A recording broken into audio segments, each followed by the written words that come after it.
Thank you. Thank you very much for the opportunity to speak here today. What I wanted to do in this presentation is to examine the impact of the global economic crisis, in particular the 2008-2009 crisis, but I'll also come to the current situation, and look at its impact on the Middle East and its relationship to the uprisings that we've seen over 2011. In particular, I'm going to be focusing mostly on Egypt as the epicenter of the uprisings, but my comments will apply, I think, more generally to the region as a whole. So there are three key themes that I wanted to make today.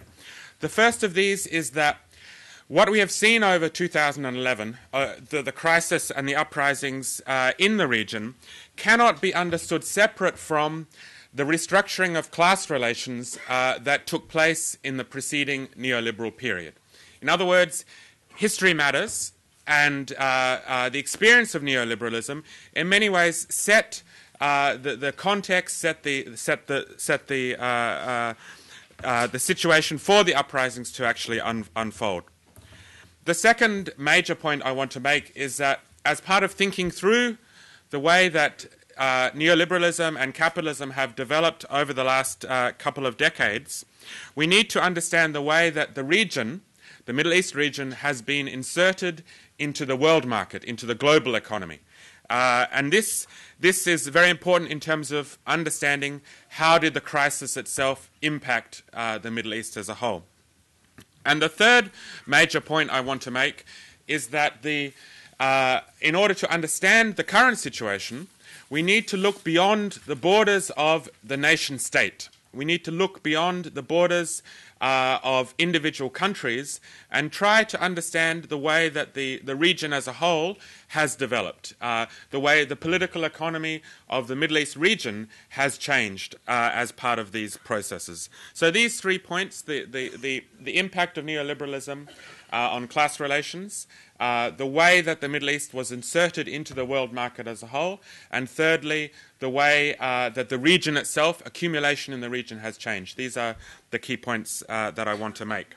So to begin with looking at the experience of neoliberalism in the region. When I talk about neoliberalism, what I mean is the policies and practices that we see and have experienced all across the world, including in this country. Policies, of course, such as privatization, opening up to foreign direct investment, deregulation of labor markets, lowering of trade barriers, signing up to free trade agreements, and so forth. Now, the Middle East, and particularly Egypt, experienced these policies as every other region of the world. Egypt was actually at the head of this process in the Middle East. And in fact, from 2005 to 2008, the World Bank actually awarded Egypt with a prize or a recognition that it was the top reformer in the region. Egypt was held up as being the model for the rest of the Middle East. This is important to reflect on, considering what happened, of course, in 2011, that throughout this period, the World Bank and the IMF really did hold Egypt up as being the model and example to follow in terms of economic policies. Now, these changes that occurred in Egypt didn't begin just in the last few years. They have been occurring since the 1970s with the coming to power of Anwar Sadat after the death of Gamal Abdel Nasser. There are many aspects to the way that neoliberalism unfolded. Most important, and I think this has a lot of implications for or comparisons with what happened or the themes of this conference, is the changes that occurred in rural areas, in the countryside in Egypt. Because what happened under Sadat and then later under Mubarak is that there were profound changes to the rural areas, with lifting of caps on rent for farmers, liberalization of land ownership, and allowing essentially land to become a commodity and rents to be lifted. So what this meant was that millions of people, literally millions of people, were placed under enormous pressure in the countryside. Impossible to actually live in the countryside. Many of those people, of course, ended up as being a dispossessed rural proletariat within the rural areas. Many of them sought solutions or tried to find solutions by migrating overseas, particularly to the Gulf states where they worked as migrant workers. Many of them found their ways into the urban areas through a process of rural to urban migration. But this was very profound, and it has implications for what I'll come to in a second. Secondly, of course, we had the policies of privatization of state-owned companies, and by 2005, 209 out of the public sector companies in Egypt, the state-owned companies, 209 out of 314 were privatized. So it was a profound change of privatization that occurred. The number of workers in these public sectors was halved between 1994 and 2001. Okay, the number of workers in the these public sector companies. So this again pushed many workers in Egypt into quite precarious situations. They were either found themselves working on temporary contracts, because this was wrapped up, of course, with labour market deregulation at the time, in the private sector or in the informal sector. Again, this helped to change the character of urban areas in Egypt, particularly cities such as Cairo. Other policies, and again, these are not strange, or these are not unique to Egypt. We saw reductions on food subsidies, energy subsidies cut quite significantly over the last couple of decades. We saw the opening up of foreign investment, particularly in real estate, but also finance and other utilities.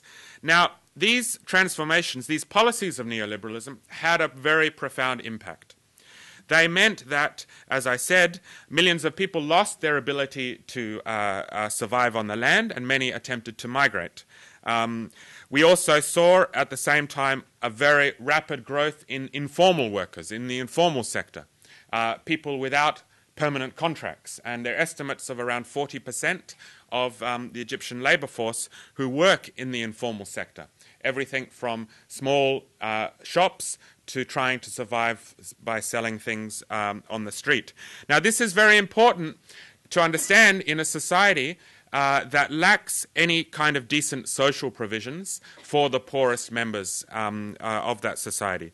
It is estimated, for example, that 1/3 of the Egyptian population is illiterate. Okay, so quite a stark example of how those social provisions do not exist. Now, simultaneously, of course, these policies of neoliberalism, and again, this is not something unique to Egypt, didn't just lead to an increased deprivation or increased poverty. They also led to a concentration of wealth among the richest and wealthiest sections of the population. This is quite clear if you look at the ownership structures of much of Egypt's economy. We see the rise of very large conglomerates, capitalist conglomerates, controlling much of the economy in terms of food production, in terms of ownership of land, in terms of the banking sector, and so forth. The fourth thing that we saw, and this is important for a point that I'll come to in a second, is that Egypt was very closely integrated, particularly through the free trade agreements that occurred with Europe, with the European Union, and also with the United States, very closely integrated with the capitalist world market. So what this meant is that when things such as food prices fluctuate and increase and rose, it hit Egypt very hard because of this close integration with the world market. Around 50% of Egypt's grain imports are imported. Egypt's grain requirements are imported. Okay, so this gives you an example of this dependency, this very high dependency on food imports. Now, this wasn't just the case in Egypt. All through North Africa, Morocco, Tunisia, and elsewhere, we have this very tight integration and reliance on things such as food imports that does expose these countries to fluctuations in world market prices.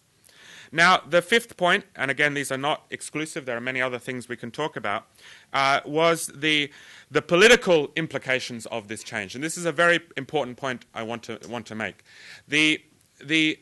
The policies that I've described, this political economy of neoliberalism, needs to be seen as not just a set of economic menus, not just a set of economic policies, privatization and so forth. It also involved a restructuring of the state, a restructuring of the capitalist state in Egypt, particularly the consolidation of dictatorial and authoritarian forms of rule. Neoliberalism in Egypt, as with Tunisia and as with other states in the region, moved alongside with and was dependent upon this type of authoritarian government. Okay? And the reasons for this, I think, are quite evident in the sense that it was impossible for these changes to occur. It was impossible to inflict this type of social transformation without a firm control and a firm grip and repression of the population at hand. Okay? So this is an important point because very often when people look at the uprisings, they reduce it to simply the overthrow of a dictatorship, okay, the overthrow of Mubarak's authoritarian regime.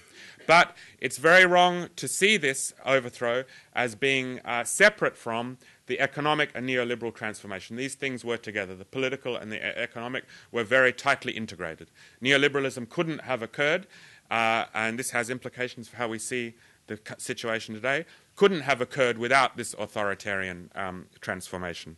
Because there were, throughout this period, many uprisings, strikes, industrial actions that did occur, whether around lifting of food subsidies on bread prices, whether around this privatization of state-owned firms, and so forth. Now, this trajectory that I've described wasn't unique to Egypt. It occurred across the Middle East. And in fact, in 2009, the World Bank stated that the Middle East was the region of the world that had the largest jump in neoliberal reforms. And they noted 17 out of 19 countries in the region that had moved with these reforms. And I just want to show some reflections of this. These are Egypt, Jordan, Lebanon, Tunisia, Syria, Morocco. These examples. Now, the actual data is not so much important. What's important is to notice is this is a graph of in the telecommunications sector, the private sector involvement in the telecommunications sector. So you can see through the late 2000s, the second half of the 2000s, a rapid increase across the whole region, across those countries listed there, of private sector involvement. This is an indication of the depth of privatization, the opening up to foreign investment that we saw in this particular sector. Likewise, in the transport sector, we see a similar movement through the second half of the 2000s. And water and sanitation, this is an important sector.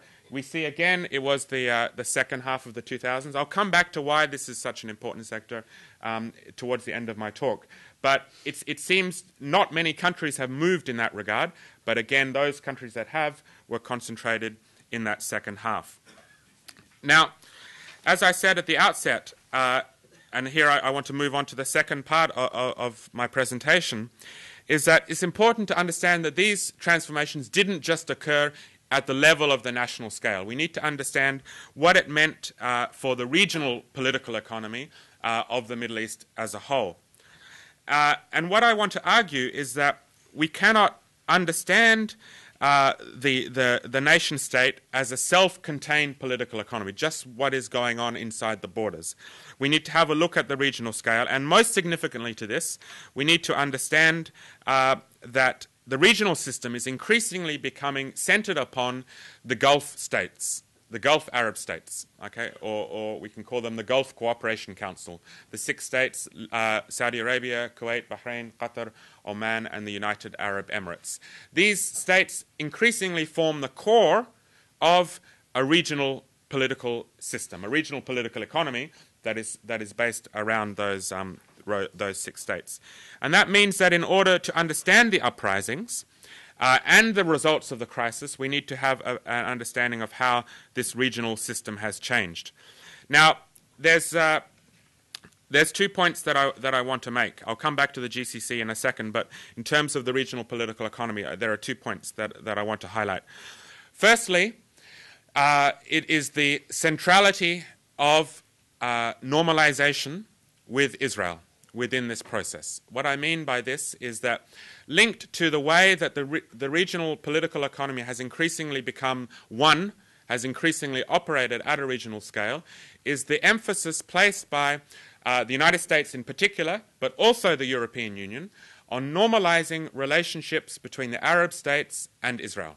Okay, so opening up trade, opening up investment flows, increasingly trying to integrate Israel into the regional political economy. Now, there's a lot of details to this, but one way, I think one very clear way you can see this was through a series of agreements that were very heavily pushed by the United States, particularly on Egypt and Jordan. And these are what we call the quiz agreements, or the qualified industrial zones. Now, these were industrial zones that were set up in Jordan and in Egypt through the 1990s and 2000s. Jordan, I think, has now 13 quiz, and Egypt has, I think it's 9 quiz. Now, these qualified industrial zones were given duty-free access to the US market. So Egypt and Jordan could export the goods produced in these zones without taxes, without duties, into the United States. But in order to get this duty-free access, they had to include in the production process a certain component of Israeli investment. Okay, so in other words, in the case of Egypt, in the case of Jordan, I think the figure is around 11% or so of the production of the commodity that's produced has to include an Israeli component. So you see, this was agreement signed between the Mubarak regime, the Jordanian government, Israel, and the United States. It's a way of the United States in particular integrating the neoliberal transformation, the setting up of these industrial zones with no labor regulations and so forth, with the normalizing of relationships with Israel. So it's an interesting example of how neoliberalism, imperialism, is bound up with the process of normalization. Now, this means, of course, if we see, in other words, that that the question of Israel's normalization is not solely a human rights issue, not solely a political issue, it's very much wrapped up with this neoliberal political economy, the neoliberal project within the region. It gives, I think, the Palestinian struggle an extra significance. It means Palestine is not just a question of an anti-imperialist struggle, it's also a question of resisting the form of capitalism that we see developing through the region. Now, the other point that I wanted to make, and I referred to this earlier, is the centrality of the Gulf states, the GCC states, to the regional political economy. Because what happened through this period that I described, the neoliberal period, is that Gulf-based capital, capitalist groups that were based in these 6 Gulf Arab states that I mentioned, increasingly internationalized through the last decade. Okay, in other words, they increasingly sought investments, projected ownership across the region as a whole. Okay, now this, again, I have one slide showing this. This is the value of mergers and acquisition originating from the GCC. In other words, these are the value of companies that are either bought whole right or have merging between a Gulf-based company and a local company. So mergers and acquisition that originate by GCC firms. You can see through the 2000s a very rapid rise in this process. So what this means is that GCC conglomerates, and I'm not just talking here about state or sovereign wealth funds or state-owned firms, I'm talking about private firms based in the Gulf, increasingly took ownership stakes in firms across the Middle East, and again, particularly in Egypt. Okay? So there are a couple of key sectors that are very important to highlight. One is the real estate sector. Okay? If we look, for example, at real estate investment in Egypt, or real estate projects that are currently ongoing in Egypt, this is from the beginning of 2012, more than 50% of the projects that are taking place, real estate development projects that are occurring in Egypt in January 2012, were fully owned by Gulf-based conglomerates. Okay, so this is a very striking figure. We see that more than half of the large real estate projects, these are projects worth more than $100 million, taking place in Egypt today, are centered around or owned by Gulf-based capital. And this is true not just in the real estate sector, it's true in the food industry, it's true in the banking sector. So the point I'm trying to make is that neoliberalism, the neoliberal transformation in Egypt, wasn't just an internal process, it also saw the increasing penetration of Gulf capital into the Egyptian economy. Okay? And this, I think, is important for how we understand the struggles that have emerged more recently. Now, I've only got a short period of time left, but I want to talk a little bit about the impact of the crisis and relate it to the points that I've been making. Now, of course, what this neoliberal transformation meant for countries like Egypt, and again, not solely Egypt, is that when the crisis hit in 2008, 2009, the country was much more exposed to the world market and the effects of the crisis itself. And there were a variety of different transmission mechanisms through which the global crisis, or the crisis that began in the housing markets in the United States, quickly spread across the world, hit Egypt. Okay? In particular, we saw a drop in exports, Egyptian exports. We saw a drop in remittance levels. In other words, the money that workers were sending home to support families in the country were also dropped as people lost their work, lost their jobs overseas. We saw a reduction in foreign direct investment, capital being pulled out. And we saw, as I mentioned, the rise in food and energy prices. Just to show you some examples, this is year-on-year change in remittance flows for 6 countries in the region. And you can see 2009, we see a rapid drop. In Egypt and Tunisia, around about 18% drop year-on-year in remittance. So this is the money that's being sent back from migrant workers overseas, dropping. So this, many families depended upon this in Egypt and North Africa on these remittance flows. Here is a drop in export rates as well, 2008, 2009. So we see again this process. So I'll come to this one in a second. What this means, so we see that when this crisis hit, it had a profound impact across the Middle East, particularly on North Africa, because of the intensity of the neoliberal reforms that had occurred in the earlier period. But at the same time, if we step back and look at it from the perspective of the regional scale, if we look at it from the question of the Gulf in particular, we see that although there were cities and places in the GCC, in the Gulf Arab states, that were hit by the crisis, particularly Dubai is the example that everyone, I'm sure, remembers, many of the states in the GCC were able to displace the crisis because of their particular class structure, because of the fact that in the GCC we saw a very heavy reliance upon temporary migrant workers who could simply be sent home when the crisis hit.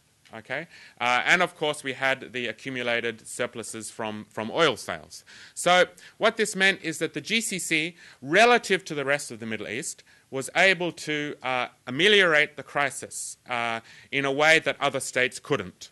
Okay, they weren't faced with the mass unemployment that we saw in other areas. They weren't faced with the impact of remittance flows dropping, export flows dropping, and so forth. So it meant that regionally we have a widening of the gap between the GCC and the remainder of the region. We see a widening differentiation between the Gulf and other states. Okay, in other words, the Gulf's position within the Middle East as a whole was strengthened as a result of the crisis. It came out stronger. And I think this is an important thing to understand in the current situation.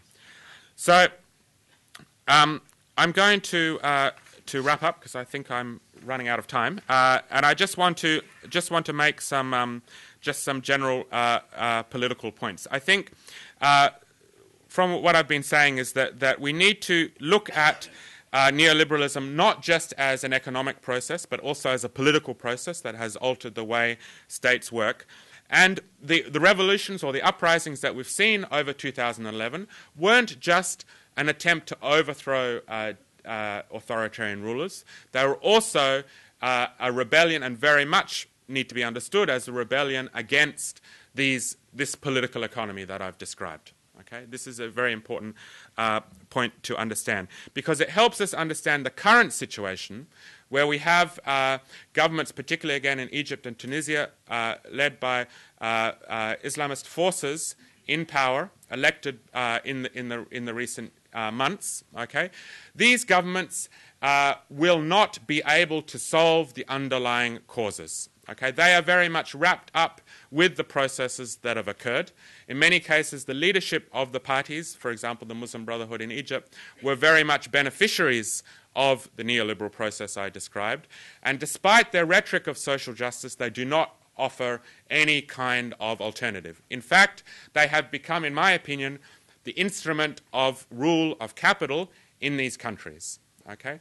Which puts them in a very, I think, difficult position and a contradictory position, because their rhetoric relies so heavily upon notions of social justice, which, given the fact that the policies that they are implementing have no difference with the previous Mubarak regime.